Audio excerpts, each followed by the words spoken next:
Have I so loved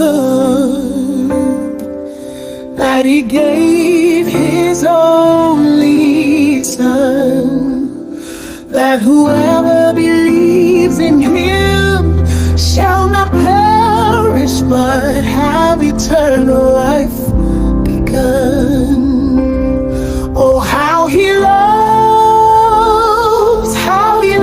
us so. He sent his son to save our soul. Eternal life, in him we find a love so pure, so divine.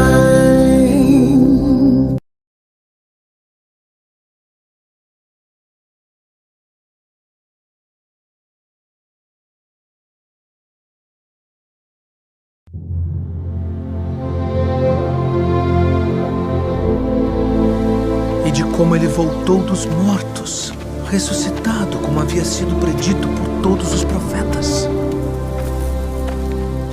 Que palavras são essas que, caminhando, trocais entre vós? E por que estáis tristes?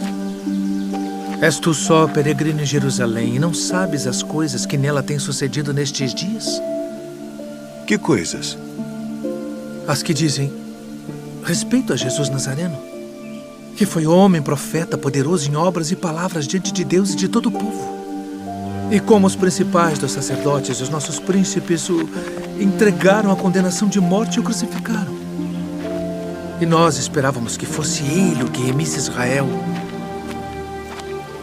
Mas agora, sobre tudo isso, e já hoje o terceiro dia desde que essas coisas aconteceram, é verdade que também algumas mulheres dentre nós nos maravilharam, as quais de madrugada foram ao sepulcro e, não achando o seu corpo, voltaram dizendo que também tinham visto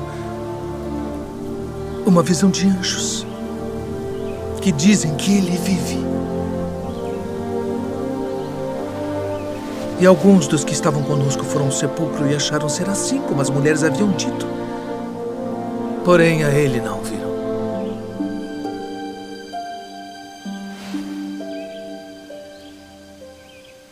Honestos e tardos de coração para crer tudo que os profetas disseram. Porventura não convinha que o Cristo padecesse estas coisas e entrasse na sua glória?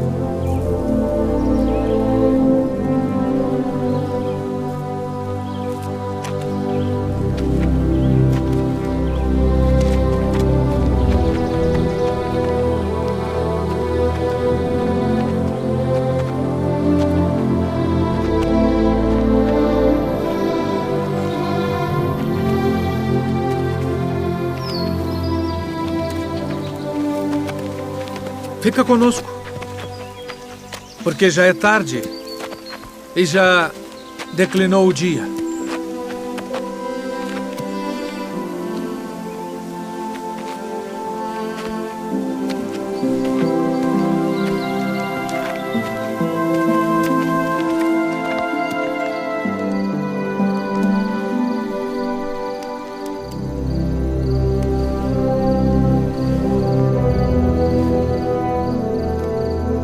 Pai nosso, graças damos por tuas muitas bênçãos. Amém. Amém.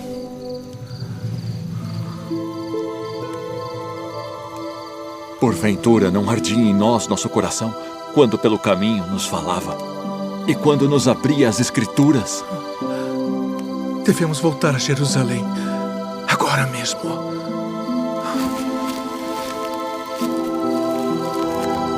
Naqueles dias, os discípulos amargavam a dor insuportável da perda de Jesus.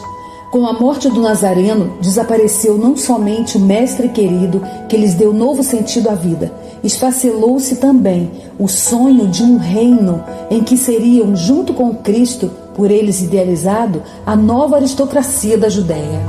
Agora, consumidos pela tristeza, alimentada de frustração profunda, os discípulos de Jesus se dispersaram, perderam completamente o rumo de uma estrada que, em sua perspectiva messiânica, sabiam onde começou e onde haveria de terminar. Essa certeza, porém, estava completamente destruída. O texto de Lucas, no capítulo 24 do seu evangelho, descreve com detalhes impressionantes o reencontro daqueles discípulos com o sentido do caminho, enquanto rumavam para Emaús. A relação de Jesus com seus discípulos desde sempre se caracterizou pelo exemplo como elemento pedagógico gerador de transformação da mente e de seus seguidores. Isso é impossível de ser feito à distância, e ele sabia disso, razão porque o mestre desaparecido chega perto e começa a caminhar com eles. Ao fazê-lo, gera naqueles discípulos a percepção de companheirismo e de pertencimento. Mostra que não estão sozinhos na caminhada. Existe quem se interessa pela história de suas vidas e que, durante 3 anos, investiram todas as suas esperanças.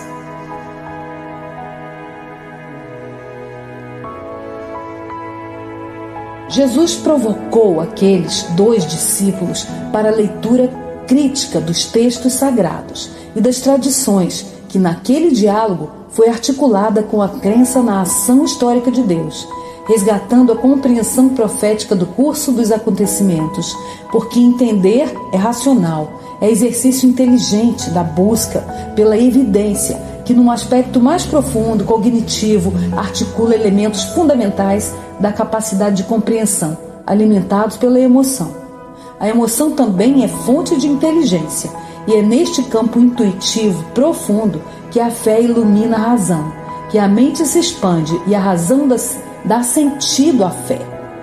Neste sentido, defendo como argumento teológico que a inteligência emocional de que somos dotados permitiu aos antigos profetas perceberem um sentido mais profundo do seu contexto cultural e religioso do que apenas o encadeamento histórico dos fatos.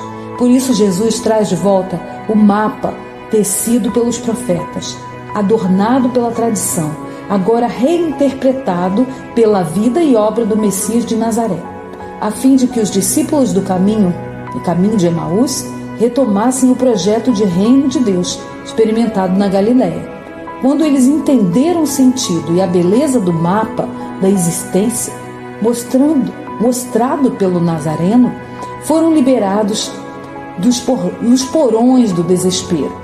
A tristeza se transforma em festa, em alegria, e a esperança fluiu como cachoeira poderosa, representada no interior daqueles discípulos. É belo e inspirador o testemunho da comunidade de Lucas.